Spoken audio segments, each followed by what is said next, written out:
Have you ever walked past one of those massive walls of capsule toy machines? Maybe in a train station or a shopping mall, and you just find yourself stopping dead in your tracks, even when you had absolutely zero intention of buying anything? Well, today, in this explainer, we are exploring Japan's incredible capsule toy culture, often called gashapon or gachapon. We're going to unpack exactly how these tiny, inexpensive items actually offer a literal masterclass in modern consumer behavior. Okay, let's dive into this. The core idea here is that a capsule toy is not simply a small plastic object. It is experience marketing in miniature. See, modern consumers, we aren't just buying a product anymore. We're buying participation. The customer inserts money, turns a dial, waits without knowing the exact result, and then finally opens a capsule. That short, distinct sequence combines reassurance, suspense, collecting, social sharing, and a small sense of reward. This whole transaction is just a perfectly compressed piece of experience design. So, here is our roadmap for the explainer. We're going to cover the magic of the machine, selling safe uncertainty, the psychology of collecting, tiny stories and big communities, a business of space, and we'll wrap up with the modern marketing lesson. All right, kicking things off with Section 1, the magic of the machine. Let's really slow down and think about the physical process for a second. You insert the coins, you turn a resistant dial, you hear that incredibly satisfying mechanical clunk, and finally, you pry the plastic capsule open. In our highly digital world, where literally everything is just a frictionless, silent screen tap, this hands-on sensory ritual feels completely different.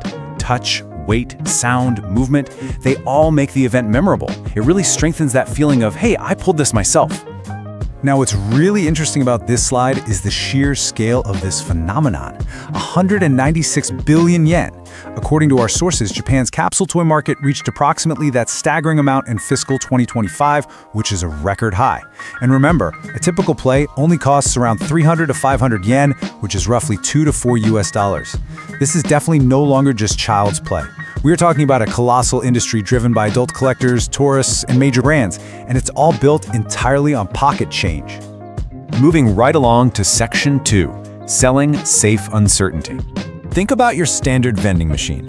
If you press the button for a cola and it spits out a random energy drink, you're going to be pretty frustrated, right? A regular vending machine sells certainty, but a capsule toy machine sells the exact opposite.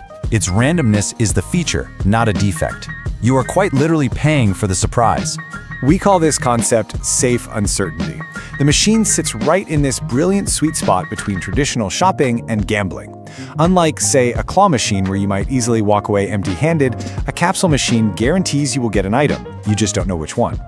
In a world full of large, unwanted anxieties like inflation or stressful news cycles, this offers a small, voluntary dose of stimulation. It's enough unpredictability to be genuinely thrilling, but secure enough to feel totally acceptable. Which brings us to Section 3, the psychology of collecting. 14.7. So a lot of these capsule toy series contain maybe 5 or 6 different designs. If you want the whole set, you might logically think, oh, it'll just take me 6 tries. But mathematically, due to what statisticians call the coupon collector problem, it actually takes an average of 14.7 tries to complete a 6-item set. Suddenly, that harmless $3 impulse buy becomes a $30 pursuit. That tantalizing feeling of, I'm almost finished, just one more, is an incredibly potent hook that keeps people turning the dial. All right, let's look at Section 4, tiny stories, big communities. Because you're pulling randomly, you're going to get duplicates. But when you get a duplicate, you don't throw it away, it becomes a social asset. You trade it. Hey, do you have this one? Want to swap? It instantly starts a conversation. And what people are trading are these wonderfully weird, highly specific miniatures. We're talking perfectly detailed tiny washing machines or miniature office equipment. Because honestly, who hasn't dreamed of keeping a tiny fax machine right there in their pocket? Or how about miniature store signs? When you see something so strangely specific, your first reaction is almost always, wait, why would anyone turn that into a toy? And that curiosity is exactly what drives earned media. People take photos, they post them online, and they ask their friends, what even is this? It creates this immediate, organic conversation that spreads like wildfire. And of course, you absolutely have to mention the incredibly realistic food samples. These little miniatures actually do something psychologically soothing. The real world is large, it's complicated, and it's hard to manage. But a miniature world, that can be held in your hand, completely controlled, and perfectly arranged for a photo. They take large, complex associations, like the feeling of eating your favorite meal, and compress them into this comforting, highly shareable form. Let's move to and see how this builds into Section 5, a business of space. When you zoom out and look at the business model here, it is remarkably efficient real estate productivity. These machines are mechanical, so they usually don't even need to be plugged into an outlet. They can be squeezed into completely underused hallways, awkward stairwells, or store entrances, effectively transforming dead space into pure revenue. And when you group hundreds of them together into a massive specialty wall, well, you aren't just selling toys anymore. You've created a vibrant entertainment destination where customers browse and make multiple purchases. They also act as the ultimate experiential souvenir. For international tourists visiting Japan, these machines offer a highly portable, memorable piece of the culture. You don't just walk up and buy a realistic miniature bowl of ramen, you play a game to win it. The purchase moment itself is entertaining, and the resulting object serves as a physical memory of the trip that easily tucks right into your suitcase. Finally, let's wrap up with Section 6, the modern marketing lesson. Now, a quick consumer literacy check here. Because the cost per try is so low, it is incredibly easy to lose track of your spending. This triggers the sunk cost effect, that nagging feeling that if you stop trying to get that final piece of the set right now, you've wasted all the money you've already spent. It's a really simple reminder that enjoyment and overspending are close neighbors. Setting a hard budget before you turn that first dial is absolutely essential to keeping the experience fun.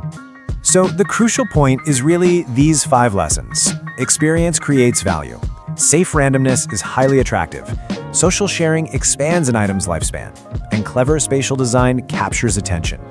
But perhaps most importantly, we are currently living in a small treat economy. A low-guilt $3 purchase doesn't have to change your life. It just has to provide a modest, affordable emotional lift in an otherwise ordinary day. I'll leave you with this final provocative thought.